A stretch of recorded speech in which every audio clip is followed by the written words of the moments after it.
Venezuelan people get ready to go to the polls again on Sunday for the second popular consultation to define projects of local interest and benefit the communities. In Paraguay, the deputy of the ruling party, Eulalio Gomes, was killed in his home by members of the police force during a raid. And the Israeli occupation army committed a new war crime by bombing a school that served as shelter for displaced people in the Gaza Strip. Hello and welcome to From the South. My name is Belén de los Santos. I'm from the teleSUR studios in Havana, Cuba. We'll begin with the news. Venezuelan people are getting ready to go to the polls again on Sunday in the second popular consultation to define projects of local interest and benefit to the communities.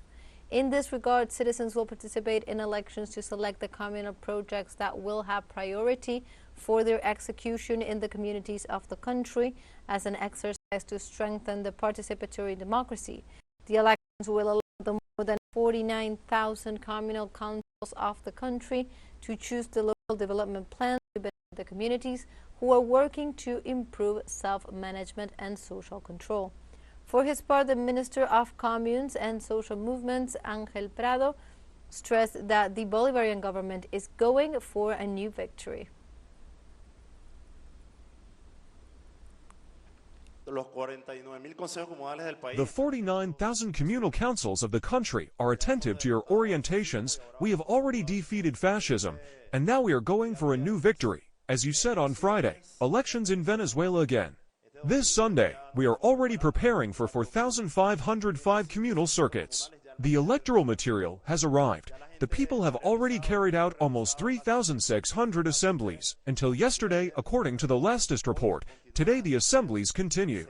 First, a discussion was made in the communal councils. Each communal council is proposing 3 projects. Then they go to the circuit assembly. Per circuit there are 6 or 7, but each communal council brought 3 proposals. And on an exclusive interview for teleSUR, the Minister of Communes and Social Movements of Venezuela, Ángel Prado, noted that the popular consultation of August 25th will serve the communal councils to address a social project to provide solutions to the Venezuelan people. Un circuito comunal está integrado por varios consejos comunales. A communal circuit is integrated by several communal councils. In this case, each communal council raises 3 projects. In its first instance, that is, the communal council then goes to the Great Assembly of the circuit, each one with its 3 projects. And there you define between 6 and 7 projects that will be submitted to vote, in this case next August 25. There the people will vote for the project they are interested in resolving first, but there is a second, third project that even has the possibility of having a transfer of resources to financing if it is not through the presidency of the republic. It can be a mayor's office, a governor's office, or a ministry. And in Venezuela, President Nicolás Maduro celebrated the exit of social network X from Brazil after the Supreme Court of Justice proved that it inoculates hate messages and spreads false information. During the broadcast of his program Con Maduro Más, the Venezuelan president announced that Elon Musk incited a hate campaign through social networks, summoning Venezuelan influencers and artists abroad to betray their homeland. In this sense, the Venezuelan president asserted that the extreme right is no longer based on political parties, leaders, or ideologies, but on influencers who manage a large number of followers. President Maduro also celebrated the exit of social network X in Brazil and assured that Latin America will defeat these media campaigns that seek to undermine peace and the institutionality of the nations of the region. Yo tengo un informe que me mandaron de Brasil, mira, aquí lo tengo. ¿Ve? I have a report that they sent me from Brazil. Look here, I have it. See, it is quite long. It turns out that a judge of the Supreme Court of Brazil, surnamed Moraes, applying the law and the laws that exist in Brazil against false information, hate crimes, which are laws that every country has the right to approve to defend their society, discovered all the campaigns of hate and lies which were applied in Brazil in the last election campaign. of Elon Musk through X, previously called Twitter, against Brazilian citizens, as Elon Musk openly supported, in a vulgar way, violating the laws of Brazil, to Jair Bolsonaro, as he later supported the assault to power on January 8th. Then in those investigations the court took precautionary measures, with Twitter, with X, then Elon Musk, as he gives himself a bravo, seeing that he was lost, before the highest court of Brazil, announced yesterday that he is leaving Brazil. Very good, Brazil, excellent, you have won mental health and peace. Out Elon Musk and out X from Latin America. Now let's take a short break, but remember you can join us on TikTok at teleSUR English, where you will find news in different formats, news updates, and much more. We'll be right back. Stay with us.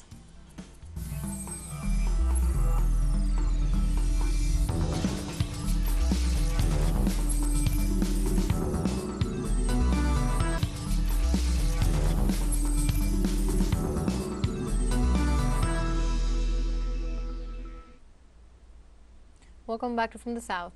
On Monday, the deputy of the ruling party of Paraguay, Eulalio Gomes, was killed in his home by members of the police force during a raid. The police operation was part of a series of raids carried out in the city of Pedro Juan Caballero. One took place in the home of the congressman of the Colorado party and another in the home of his son, Alexander Rodrigo Gomes. In this regard, preliminary information revealed that both had offered resistance, which provoked an exchange of fire with the authorities that resulted in serious wounds to the lawmaker, who passed on the way to the hospital. Father and son were being investigated for money laundering linked to a Brazilian criminal organization.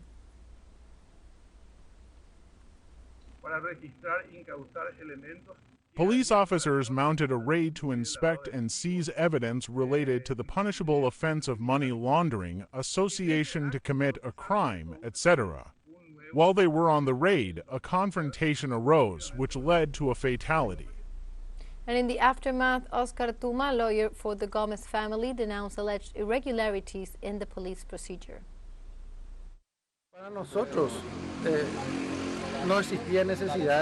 For us, there was no need to carry out that search at 3 in the morning. Even though the law foresees that possibility, it foresees it in case of urgency. It is foreseen in case the person is with the intention of escaping, or if a burning of files is happening, or if there is an attempt to destroy the elements contemplated in the search warrant. They could have waited quietly until 6 in the morning and carry out the procedure in a normal way, and not enter hooded, breaking doors, to generate, or due to that it ended up generating, the outcome that we all know. And in the United States, pro-Palestinian activists demonstrated near the National Convention of the Democratic Party in Chicago to demand an end to the government's arms shipments to Israel. This way, activists and members of human rights organizations called for the current administration to end the policies of support to Israel. The demonstrators also demanded that the government of President Joe Biden exert pressure on Tel Aviv to end the genocidal Israeli war against the Palestinians in Gaza. The mobilizations were concentrated outside the city's United Center, where the Democratic National Convention is being held with the participation of Biden and Vice President Kamala Harris.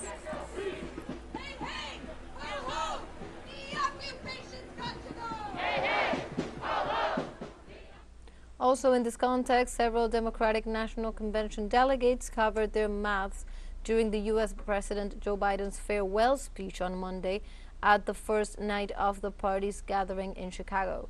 With the action, the delegates protested the government's stance on the Israeli genocide of the Palestinian people in Gaza, while Biden's administration has been funding for 10 months. Some delegates expressed their open disagreement with the government's actions, including Washington State Representative Sabrina Day. Because we wanted to send the message that we don't agree with what Biden has been doing, and he has been funding genocide of the Palestinian people for 10 months now. And to be quite honest with you, you know, we knew we had to do something because the people of Gaza need us to amplify their voices. My vote is not secure. I feel very comfortable saying that. I recognize, you know, as I said, over 80% of Democrats agree with me. Everybody comes here and sees my kufiyah and they say, we support you. We support your message.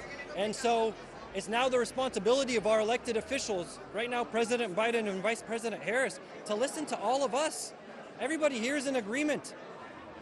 We don't want to continue killing babies. We don't want to continue killing women. And so we need them to listen to us.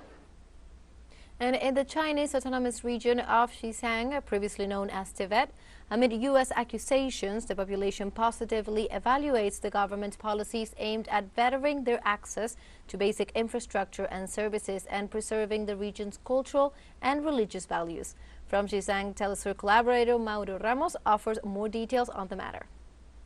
The Democratic Party has chosen Kamala Harris's running mate, Minnesota Governor Tim Walz. The Democrat was a congressman for 6 terms since 2006 and is also known for his interest in China. Walz was a member of the Congressional Executive Commission on China, a body that claims to monitor human rights in the Asian country. The Chinese government has repeatedly expressed strong dissatisfaction and opposition to the reports released by the Commission. China also has just taken countermeasures on Congressman Jim McGovern, a member of the Commission and a very close ally of Tim Walz. Because of his actions meddling in China's internal affairs, McGovern will be banned from doing business or traveling to China. In recent years, Walz and McGovern have focused on reporting alleged human rights abuses in Xizang, known as Tibet in the West. We were invited to be part of a delegation to visit Xizang firsthand. We spoke with peasants, teachers, and monks from different cities in the autonomous region.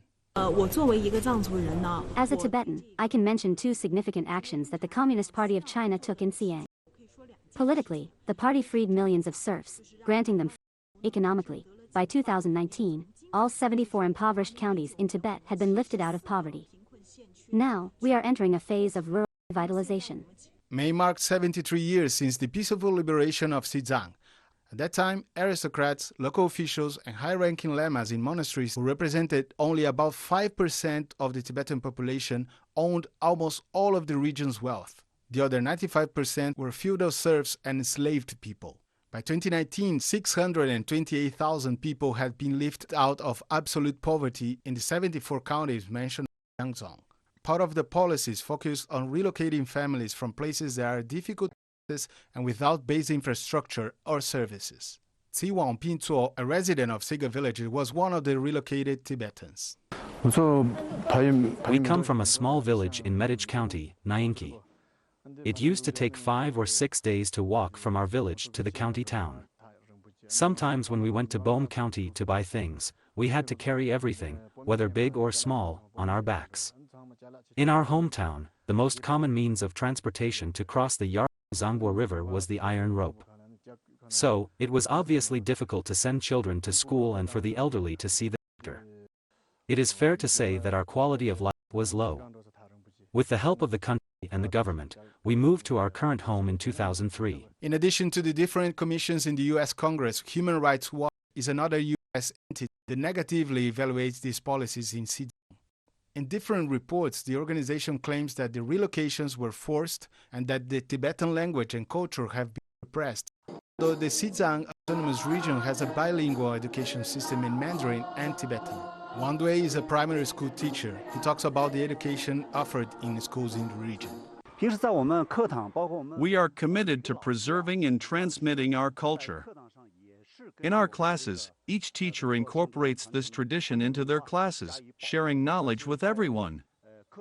Whether it is about passing on tradition or learning about it, our goal is to pass this content on to our students so they can better preserve it in the future. Long Duo has been teaching Tibetan for 24 years. He states that in addition to the language, the teaching of Tibetan calligraphy in schools is being increasingly prioritized. In the past, we did not have convenient transportation like today. The road we used to use to go to school was difficult to walk on. In the past, we needed ink and paper to practice Tibetan calligraphy, but we didn't have it, so we had to follow tradition and write on wooden tablets. But now students have good quality paper and ink. They are very lucky. Human Rights Watch also accuses China of restricting religious freedom in Xizang.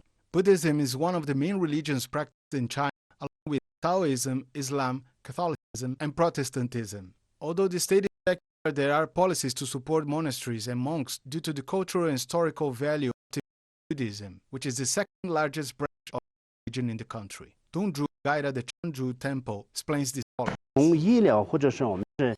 Government takes care of our monks in various aspects, such as medical care and social security. For example, all temples in Xizang, including Changyu Temple, offer a free annual medical checkup for monks. The checkup results are kept in the monks' personal records. Our temple's main source of income comes from our small tea shop and the sale of items such as butter lamps, barley lamps, and patas, all made by the temple itself. These sources of income are usually enough to support each monk. Barker Street and Jokan Temple are in the center of the old city of Lhasa, the capital of Xizang. The temple is under state protection and became a UNESCO Cultural Heritage Site in 2000. More than 90% of the population of Xizang is Tibetan Buddhist. The Jokan Temple was built over 1,300 years ago, and the temple receives up to 80,000 people a day on special dates for Tibetan Buddhism. With the country's strong support, transportation and economy here are relatively developed compared to before, and there are many more tourists and worshippers than before. As the internal staff of Jokan Temple, we monks must maintain and protect this world cultural heritage, make our own effort to pass it on to the next generation, and strengthen our research on this knowledge. We have a second break coming up, but before we invite you to visit our YouTube channel at teleSUR English. There you will be able to rewatch our interviews, top stories, special broadcastings, and more. Hit the subscribe button and activate the notification to stay up to date on the world's most recent events. Final short break, don't go away.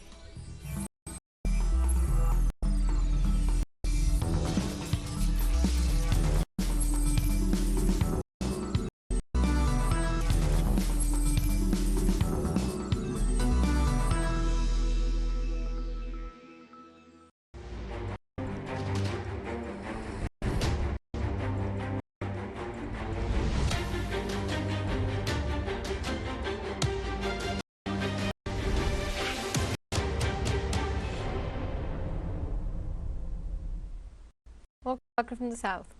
On Tuesday, the Israeli occupation army committed a new war crime by bombing a school that served as a shelter for displaced people in the Gaza. In this regard, civil defense spokesman Mahmoud Bal reported that at least 10 people were killed, including 2 children, in the strike that targeted Mustafa Hafez school in the West Gaza City. Basal added that they are still recovering bodies from the school, whose building collapsed after being directly hit by a bomb. In this context, social activists condemned the attack as a violation of international law, called it a scholasticide. It is worth noting that the Israeli army has bombed more than 400 schools, universities, and educational institutions in the Gaza Strip since October 2023.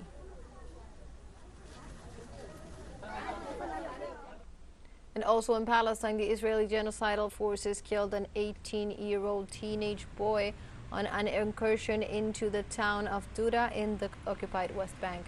The Palestinian news agency reported that Mahmoud Ibrahim al-Haroub was shot and then died in the hospital. Earlier, occupation forces had stormed the city located in southern Hebron, leading to clashes during which soldiers fired ammunition, stun grenades, and poison gas at the youth. Since the onset of the genocide in Gaza, the Israeli army skyrocketed its already frequent attacks on the occupied West Bank, killing 636 Palestinians since then, either at the hands of Israeli soldiers or as a result of violent raids mounted by Jewish settlers.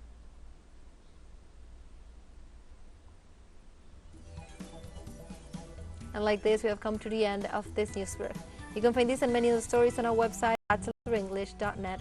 And also join us on social media. We are on Facebook, X, Instagram, Telegram, and also on TikTok. For teleSUR English, my name is Venezuelan. Thank you for watching.